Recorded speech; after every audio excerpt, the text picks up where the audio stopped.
gravação do meu tema de Petyakutia, quando começou o Antropoceno, época ou era humana. Ao fundo, uma imagem do Sebastião Salgado, que ilustra bem o sumário da apresentação. Começo com uma introdução, falo de tempo geológico, como ele é definido, o Antropoceno, como entra na história, propostas para a data, conclusão e referência bibliográfica.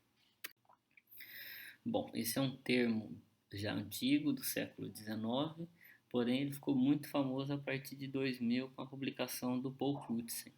A partir dessa publicação começaram a surgir inúmeras outras, e aqui, como por exemplo, eu trago algumas imagens de revistas científicas como da Nature, da Global Change, a respeito da temática.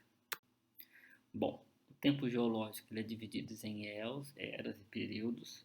Essa divisão está associada a grandes mudanças que o planeta passou, como por exemplo o surgimento das bactérias arqueias, surgimento do oxigênio na atmosfera, de metazoários, entre outros.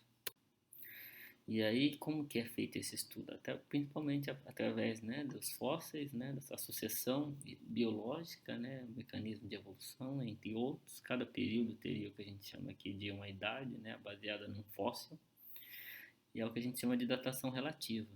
Ainda teríamos a datação absoluta associada ao decaimento radioativo de elementos químicos quando os minerais e rochas são formados.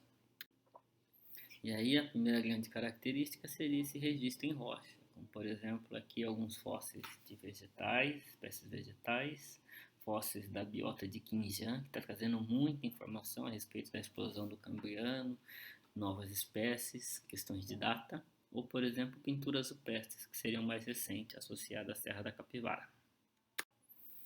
Daí a segunda característica seria a assinatura geoquímica, como por exemplo eu trago aqui o limite Cretáceo-Terciário, que é marcado por uma explosão, uma grande quantidade de irídio, associado à queda de um meteoro aqui no Golfo do México, que espalhou irídio por todo o planeta, e também associado à extinção dos dinossauros.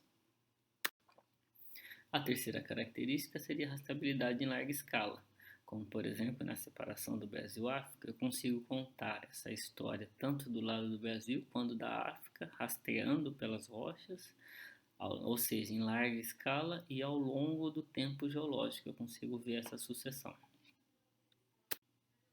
Além disso, e o Antropoceno, será que ele tem essas características? Eu trago aqui como, por exemplo, um urso polar, magro, associado a derretimento de geleiras, uma foto do Golfo do México, vista do espaço, quando teve derramamento de óleo, mais uma imagem de Sebastião Salgado, e algumas charges, ilustrando essa questão da idade do homem aqui, do Antropoceno. Para saber, com relação à data, a gente tem que olhar o registro da espécie humana, do Homo sapiens.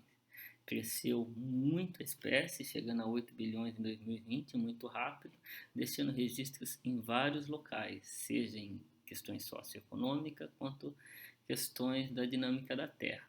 Um crescimento exponencial a partir de uma data. Essa data, a gente olhando um daqueles gráficos em detalhe, seria 1950, como por exemplo, quando a gente olha para a agricultura, o uso de fósforo e nitrogênio cresce exponencialmente.